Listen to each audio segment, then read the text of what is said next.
اللہ اکبر اللہ اکبر۔ السلام علیکم ورحمۃ اللہ وبرکاتہ۔ عزیز دوستو، ویڈیو دیکھنے سے پہلے آپ لوگوں سے گزارش ہے کہ مہربانی فرما کر اس چینل کو سبسکرائب کریں۔ اس طرح ہماری اس کوشش سے بہت سے دوست مستفید ہوں گے اور اللہ تعالی ہم سب کو اس کا اجر دے گا۔ بسم اللہ الرحمن الرحیم۔ حضرت ابن عباس رضی اللہ تعالیٰ عنہ فرماتے ہیں کہ حضرت ابو سفیان رضی اللہ تعالیٰ عنہ نے ان سے یہ بیان کیا کہ جس زمانے میں حضور نبی کریم صلی اللہ علیہ وآلہ وسلم نے ابو سفیان اور کفار قریش سے صلح کر رکھی تھی، اس زمانے میں حضرت ابو سفیان قریش کے ایک تجارتی قافلے کے ساتھ ملک شام گئے ہوئے تھے، اور وہ لوگ وہاں پر ایلیا کے شہر میں ٹھہرے ہوئے تھے۔ جب یہ لوگ ہرقل کے پاس گئے تو اس نے ان سب کو اپنے دربار میں بٹھایا، اور وہاں پہ روم کے بڑے بڑے سردار بھی موجود تھے۔ پھر ہرقل نے ابو سفیان سے پوچھا، جس آدمی نے نبوت کا دعویٰ کیا ہے، تم میں سے کون نسب میں ان کے سب سے زیادہ قریب ہے؟ حضرت ابو سفیان فرماتے ہیں کہ میں نے کہا، میں نسب میں ان کے سب سے زیادہ قریب ہوں۔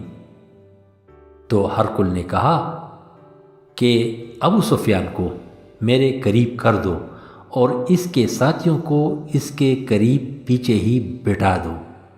پھر اس نے اپنے ترجمان سے کہا کہ ان سے یہ کہو کہ میں نبوت کا دعویٰ کرنے والے آدمی کے بارے میں ابو سفیان سے پوچھوں گا۔ اگر ابو سفیان مجھ سے غلط بیانی کرے تو تم لوگ فوراً اس کو ٹوک دینا۔ بعد میں ابو سفیان فرماتے ہیں کہ اللہ کی قسم، اگر مجھے یہ خطرہ نہ ہو تاکہ میرے ساتھی مجھے جھوٹا مشہور کر دیں گے تو میں اس دن حضور صلی اللہ علیہ وسلم کے بارے میں ضرور کچھ نہ کچھ غلط بیانی سے کام کر لیتا۔ اس نے کہا، پھر ہرقل نے مجھ سے سب سے پہلے یہ سوال کیا کہ اس آدمی کا تمہارے نسب میں کیا مقام ہے؟ میں نے کہا، وہ ہمارے میں بڑے نسب والا ہے۔ پھر اس نے پوچھا کہ اس سے پہلے تم میں سے کسی اور نے بھی یہ دعویٰ کیا ہے؟ میں نے کہا نہیں۔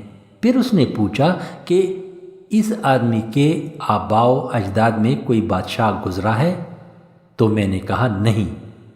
پھر اس نے پوچھا کہ کیا بڑے اور طاقتور لوگوں نے اس کا اتباع کیا ہے یا چھوٹے اور کمزور لوگوں نے؟ میں نے کہا چھوٹے اور کمزور لوگوں نے۔ پھر اس نے پوچھا ان کے ماننے والوں کی تعداد بڑھ رہی ہے یا گھٹ رہی ہے؟ میں نے کہا بڑھ رہی ہے۔ پھر اس نے پوچھا کہ کیا اس کے ماننے والوں میں کوئی ان کے دین میں داخل ہونے کے بعد ان کے دین کو برا سمجھ کر مرتد ہوا ہے؟ میں نے کہا نہیں۔ پھر اس نے پوچھا کیا اس دعویٰ کرنے سے پہلے تم لوگوں نے کبھی ان پر جھوٹ بولنے کا الزام لگایا تھا؟ میں نے کہا نہیں۔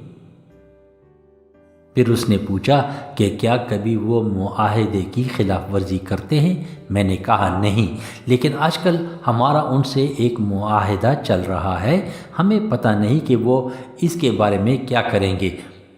حضرت ابو سفیان فرماتے ہیں کہ میں ساری گفتگو میں حضور نبی کریم صلی اللہ علیہ وآلہ وسلم کے خلاف اس جملے کے علاوہ اور کوئی جملہ نہیں بڑھا سکا۔ پھر ہرقل نے پوچھا کیا کبھی تمہارے اس سے جنگ ہوئی؟ میں نے کہا ہاں۔ اس نے کہا ان سے جنگ کرنے کا کیا نتیجہ نکلا؟ میں نے کہا برابر برابر، کبھی وہ جیت جاتے ہیں کبھی ہم جیت جاتے ہیں۔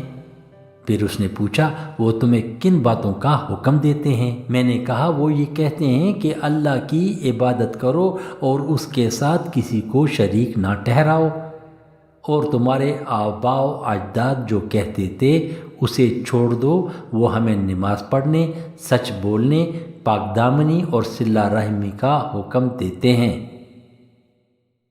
اس سارے سوال اور جواب کے آخر میں اس نے کہا، ابو سفیان، یہ ساری باتیں جو تم نے کہی ہیں اگر یہ سچ ہے تو یاد رکھو کہ وہ اس جگہ کے بھی مالک ہو کر رہیں گے جو میرے دونوں قدموں کے نیچے ہے۔ مجھے یہ معلوم تھا کہ وہ ظاہر ہونے والے ہیں، لیکن میرا یہ خیال نہیں تھا کہ وہ تم لوگوں میں سے آئیں گے۔ اگر مجھے یہ یقین ہوتا کہ میں ان تک پہنچ سکتا ہوں تو میں ان کی ملاقات کے لیے سارا زور لگا دیتا۔